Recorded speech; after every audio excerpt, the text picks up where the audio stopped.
Damos comienzo a un nuevo programa, Servidores de Dios. Quien te habla es Manuel Cornejo.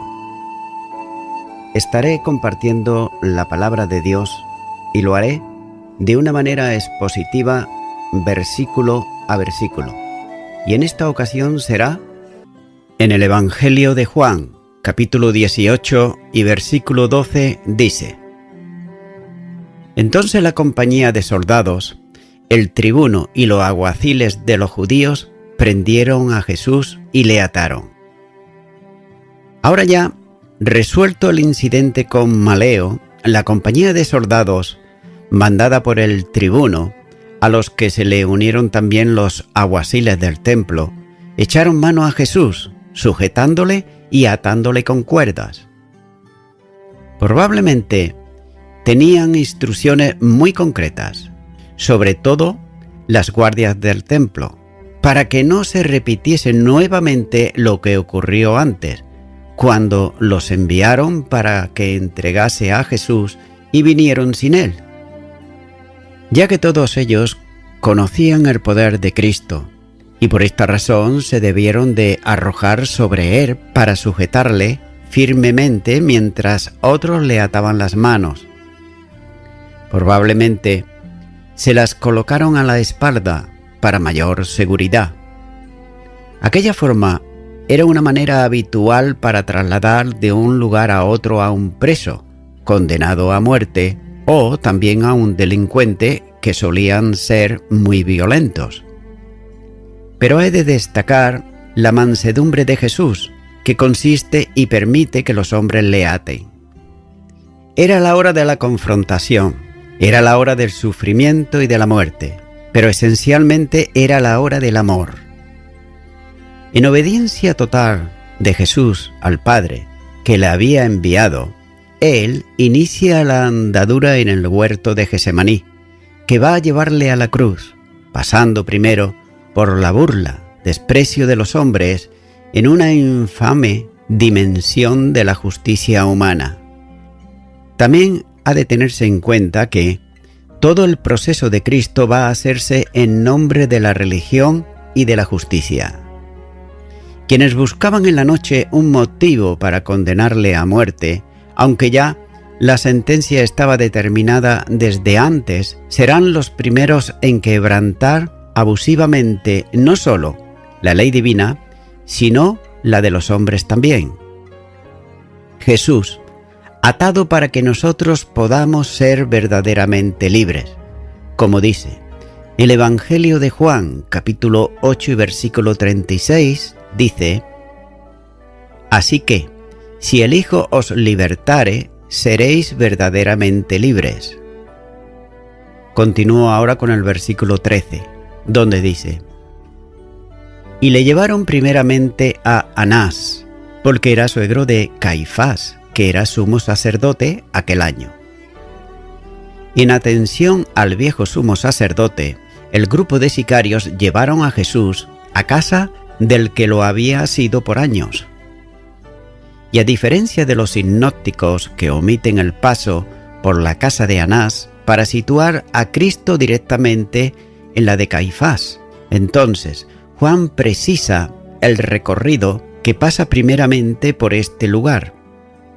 El nombre es posiblemente la contratación de Ananías en una forma griega. Había sido designado sumo sacerdote por Quirino, gobernador romano de Siria, en el año 7 a.C. Y también fue depuesto durante el reinado de Tiberio, en el año 15 después de Cristo, por lo que estuvo 22 años aproximadamente como sumo sacerdote. Si bien, entre el primer nombramiento en la destitución definitiva, tuvo paréntesis en la que fue sustituido por otros sumos sacerdotes, como por ejemplo Ismael, su propio hijo Eleazar, Simón y en el tiempo del relato por su yerno Caifás. No cabe duda que a lo largo de todos esos años se le consideraba como el sumo sacerdote de facto y como tal era respetado. Y según el historiador Josefo, 5 de sus hijos llegaron a ser sumos sacerdotes, y bajo el último, que se llamaba también Anás, fue muerto Jacobo, el hermano del Señor. Por otro lado, los críticos liberales procuran demostrar un error en el registro histórico, pretendiendo ellos que en el primer tiempo del juicio contra Cristo no tuvo lugar en la casa de Anás, sino en la de Caifás, basándose en que en todo el pasaje se habla del sumo sacerdote y este no era Anás. Pero sin embargo, ellos se olvidan, como suelen hacer voluntariamente en tantas y tantas ocasiones, de que Lucas, que investigó todas las cosas relativas a la vida de Jesús, diligentemente dice que cuando nació era sumo sacerdote Anás y Caifás, como así lo demuestra. Lucas, capítulo 3, versículo 2, dice: Y siendo sumos sacerdotes Anás y Caifás, vino palabra de Dios a Juan, hijo de Zacarías, en el desierto. Juan tiene mucho cuidado en indicar que el sumo sacerdote aquel año era Caifás, al que se refirió de este modo antes, por ejemplo, en Juan 11:49, donde dice: Entonces Caifás, uno de ellos sumo sacerdote aquel año, le dijo: Vosotros no sabéis nada. Con toda seguridad, el complot contra Cristo aquella noche estaba urdido y promovido desde las más altas jerarquías religiosas, y no solo el sumo sacerdote oficial, sino también el veterano Anás. Participaron en toda la trama. Por esta causa, el grupo que traía a Cristo hizo una parada en la casa de éste. Y los que piensan en el nombre hebreo de Anás sugieren que procede de Anán, que significa misericordioso, justamente todo lo contrario a lo que haría con Jesús. El misericordioso no existe en el mundo de los impíos y mucho menos en el mundo de los religiosos, que solo viven del odio, aunque se presenten ellos con la hipocresía de apariencia de los que manifiestan piedad. Continúa ahora con el versículo 14, donde dice: Era Caifás el que había dado el consejo a los judíos de que convenía que un solo hombre muriese por el pueblo. Juan procura hacer para el lector la distinción entre Anás y Caifás, recordando que es la misma persona que se citó antes y que había dicho que era necesario que un hombre muriese por todo el pueblo y no que el pueblo pereciese. Juan, capítulo 11, versículo 50 dice: No penséis que no conviene que un hombre muera por el pueblo, y no que toda la nación perezca. También hay que considerar que la condición moral de esta persona es repugnante, porque la máxima autoridad religiosa de la nación, que como sumo sacerdote tenía que ser ejemplo para todos en virtud, estaba planeando la muerte de un inocente, con premeditación y alevosía. Y la condena del acusado estaba establecida de antemano por el presidente del tribunal religioso, que además se convertiría en fiscal, con lo que la burla a la justicia queda plenamente manifestada. Continúa ahora con el versículo 15, donde dice: Y seguían a Jesús Simón Pedro y otro discípulo, y este discípulo era conocido del sumo sacerdote, y entró con Jesús al patio del sumo sacerdote. Desde el huerto de los olivos, Pedro seguía a Jesús. Según los sinópticos, el prendimiento de Cristo trajo como consecuencia la dispersión de los discípulos, ya que todos ellos huyeron dejando a Jesús solo. Pedro también, pero tal vez repuesto, comenzó a seguir al grupo que llevaba atado a Jesús. Y hasta es posible que no diese crédito a lo que estaba ocurriendo, en otras palabras, a lo que sus mismos ojos estaban viendo. Ya que Pedro había visto cómo el Señor había pasado por medio de los enemigos cuando querían apedrearle y salió del lugar, pero ahora, atado como un preso peligroso, camina sin oponer resistencia alguna. Pedro le sigue tal vez de lejos, como hacen notar los sinópticos, por ejemplo, en Mateo capítulo 26, versículo 58, también en Marcos capítulo 14, versículo 54, y en Lucas capítulo 22 y versículo 54. Juan señala que con Pedro iba otro discípulo. Cabe hacerse una pregunta, y es, ¿quién era? No hay respuesta bíblica. Por eso, según el intérprete, se decanta por una o por otra propuesta. No se menciona en los sinópticos y no está clara ni la relación con Pedro ni la de quién se trataba. Es muy probable que este discípulo hubiese acompañado a los que fueron a prender a Jesús. Los críticos liberales, otra vez, plantean que para aclarar cómo Pedro no fue admitido inicialmente al lugar donde habían llevado a Jesús a la casa de Anás, hubiese introducido la figura de otro discípulo que no había existido. Los que apoyan la idea de que este otro discípulo era Juan, el discípulo amado, procuran una argumentación con ciertos visos de probabilidad. Especialmente, la más consistente es que la ascendencia de Juan, como perteneciente a la tribu de Leví y probablemente a una familia de sacerdotes, sin dejar de considerar como una probabilidad de esta propuesta y teniendo en cuenta que resolvería saber cómo Juan conocía tantos detalles de lo que había ocurrido, debe de tomarse simplemente como una teoría sin más base bíblica, ya que realmente es difícil suponer que un pescador de Galilea tuviese tanto conocimiento con el sumo sacerdote, de modo que le permitiese entrar al patio de su casa en una ocasión tan importante como era la de haber hecho prisionero a Jesús. Los detalles de lo que ocurrió en ese lugar, aquella noche, bien pudieron serle dados por Pedro.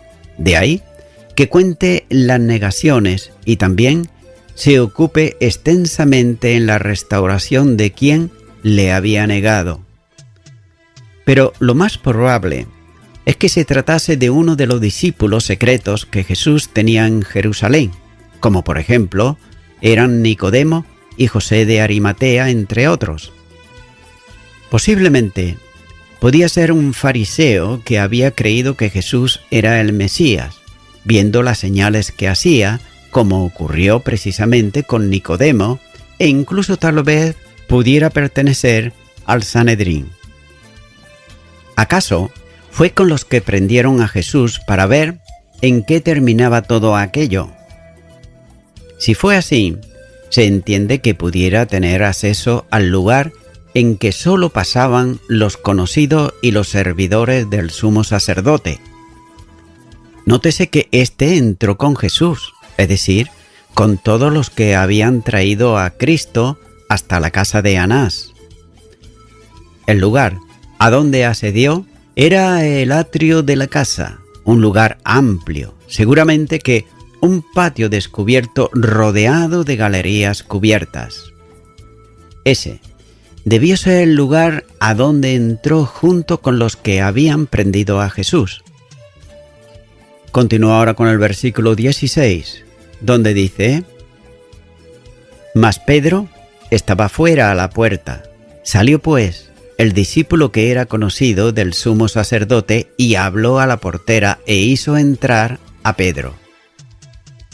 Mientras esto ocurría en el interior, Pedro se había situado en pie junto a la puerta de entrada. Esa puerta había sido cerrada cuando Jesús y la compañía que venía con él ascendieron al lugar. Solo el discípulo, que era conocido del sumo sacerdote, había entrado también. Aunque no viniese con quienes traían a Jesús preso, debía ser habitual su presencia en aquel lugar. Por tanto, la portera no puso ningún impedimento alguno para que entrase. Por otro lado, nótese que la puerta se cerraba, y se hacía por varias razones, pero en aquella ocasión el prisionero era sumamente importante y no querían que por ninguna razón pudiese escapar de ahí, que seguramente se había dado las instrucciones severas para que se mantuviese cerrada la puerta de acceso a la casa por el patio. Debe notarse también que no se usa aquí el término una criada o esclava, sino una portera, cuya misión consistía en mantener cerrada la casa y vigilar la entrada de gente a ella. Y probablemente la noche era fría y Pedro permanecía a la intemperie sin lugar donde poder refugiarse. El discípulo, que seguía también a Jesús y que conocía bien a Pedro, dijo a la portera que le permitiese pasar. Juan no especifica más que habló a la portera y dice que e hizo entrar a Pedro. El sujeto de esta oración puede ser tanto la criada como el otro discípulo.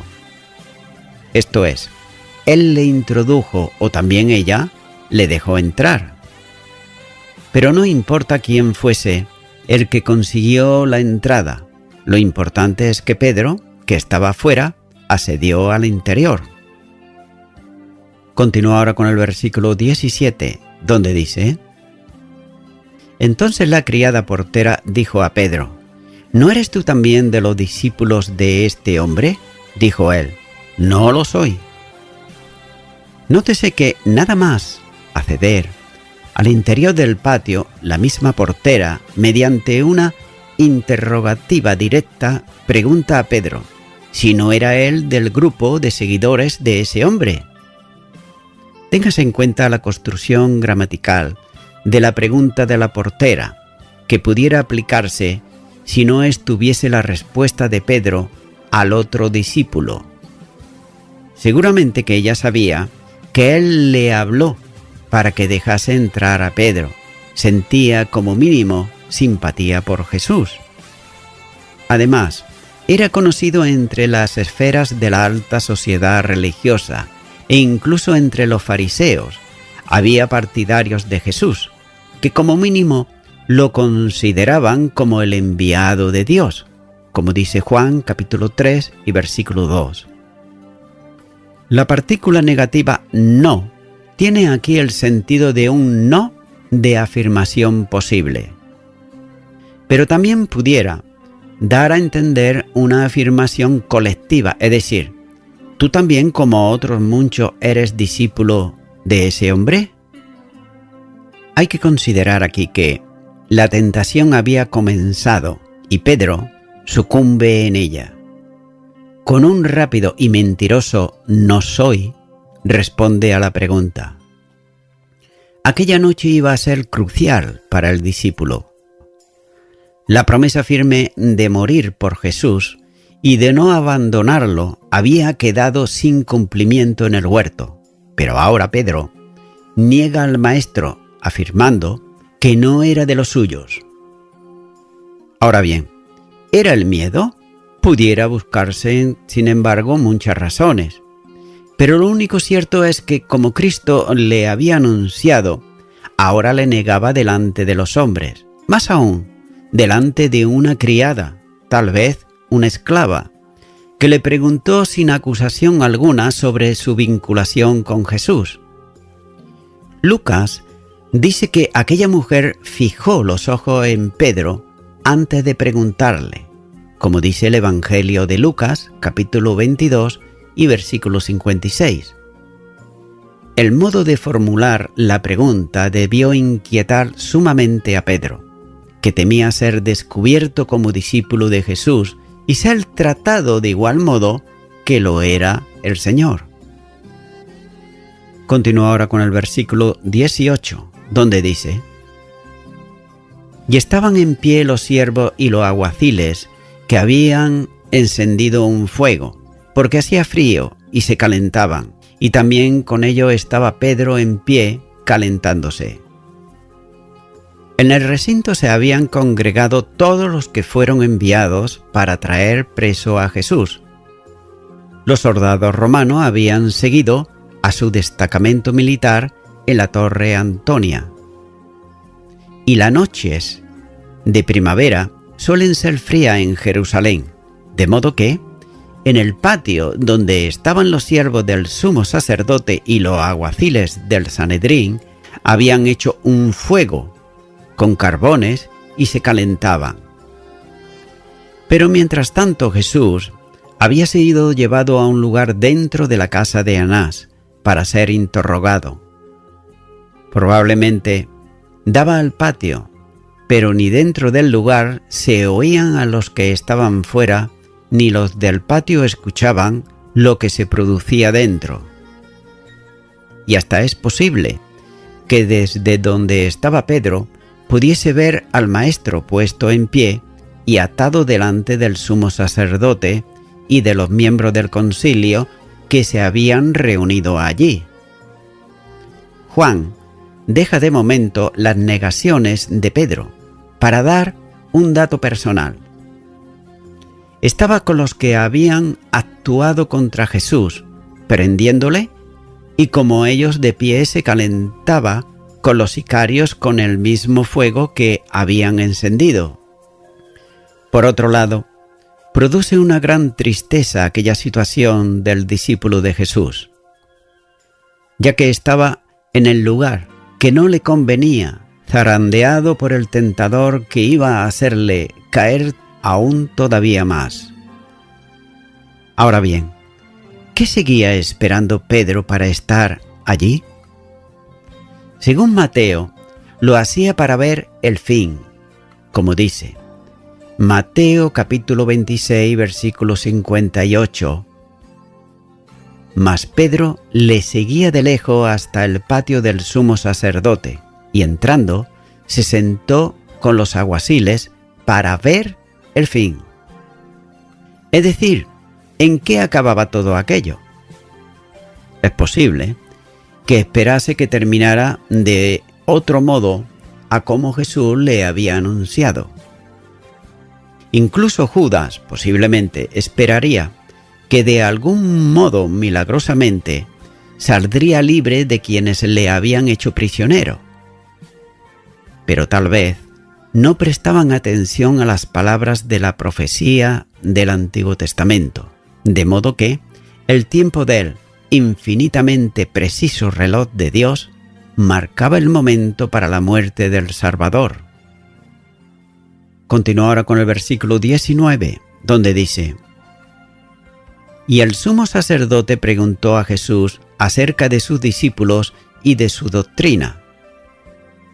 Para algunos surge un problema en el interrogatorio del sumo sacerdote, que indudablemente existe si se cree que todo él tuvo lugar en la residencia del sumo sacerdote Caifás, en lugar de la de Anás. En este caso el versículo tendría que estar después del versículo 24. Pero sin embargo, debiera considerarse como dos interrogatorios, ya que el primero en casa de Anás, al que se refiere Juan, y luego otros dos en casa de Caifás, que son los que recogen los sinópticos. Nótese que la escena está comenzando a alcanzar un notable dramatismo, ya que por un lado Pedro negándole y Anás acusándole.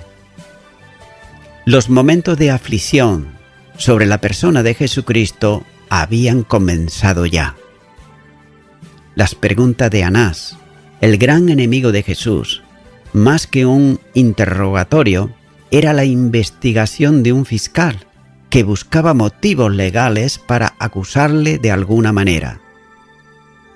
Además, el interrogatorio era una abierta manifestación del quebrantamiento legal, ya que se le había prendido a Jesús como delincuente, sin que nadie tuviese motivo legal para acusarle.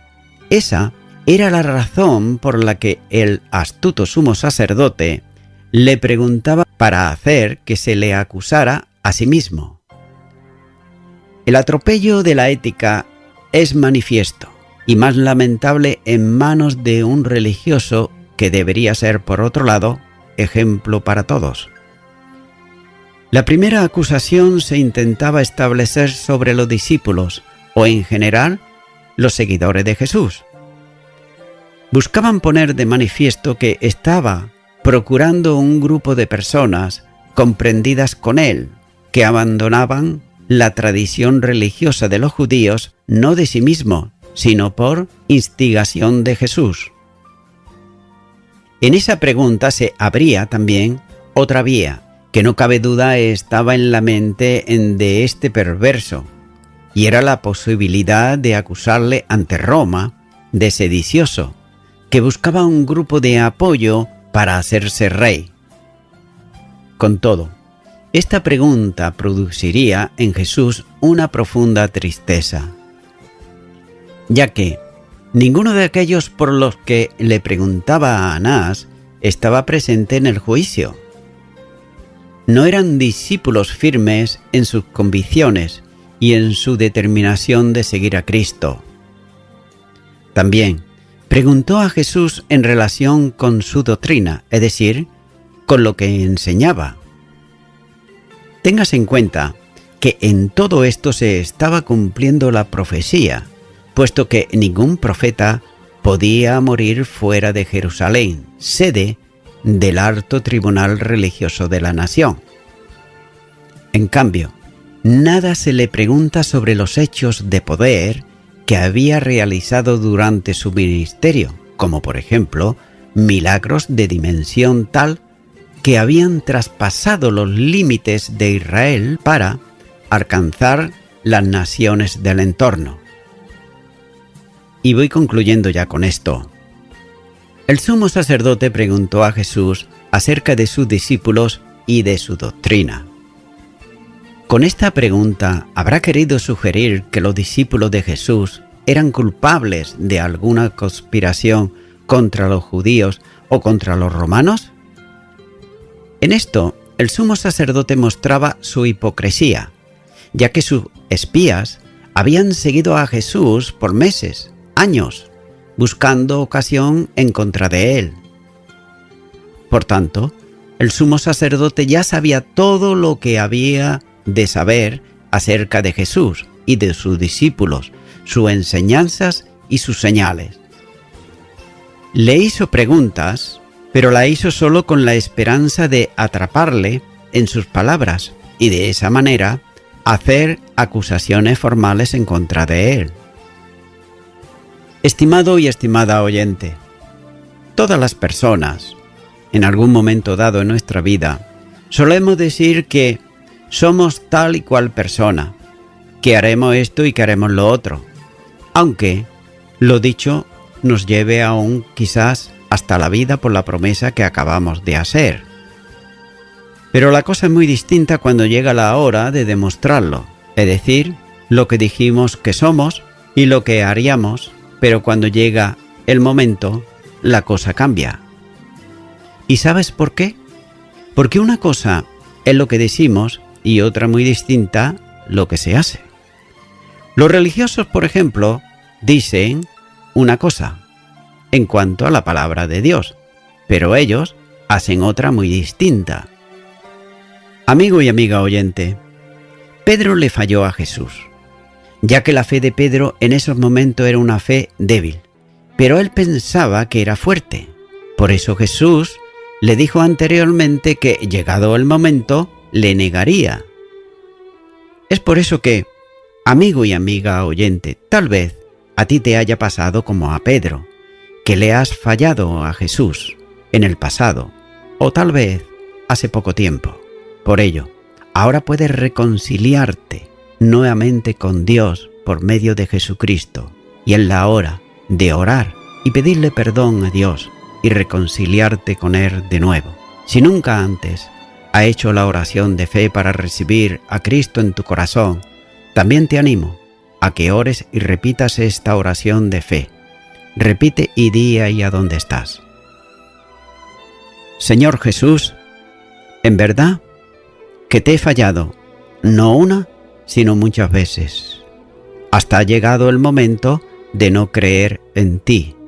Pero hoy he escuchado tu palabra y ella dice que tú te dejaste prender, que tú te dejaste crucificar por mis delitos y pecados.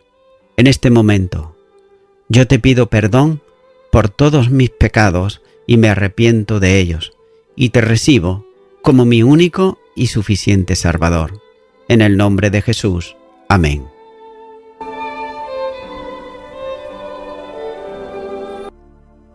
Amigo y amiga oyente, si tú has hecho esta oración de corazón, te recomiendo que comiences a orar a Dios, en primer lugar, en el nombre del Señor Jesucristo. Orar a Dios no es rezar, sino que es hablar con una persona. También te recomiendo que leas la palabra de Dios y lo hagas a diario. Comienza, por ejemplo, con el Nuevo Testamento. Y también, por último, te recomiendo que para que puedas crecer espiritualmente, te congregues en una iglesia cristiano-evangélica, donde se predique, se enseñe y se practique la sana doctrina y la palabra de Dios.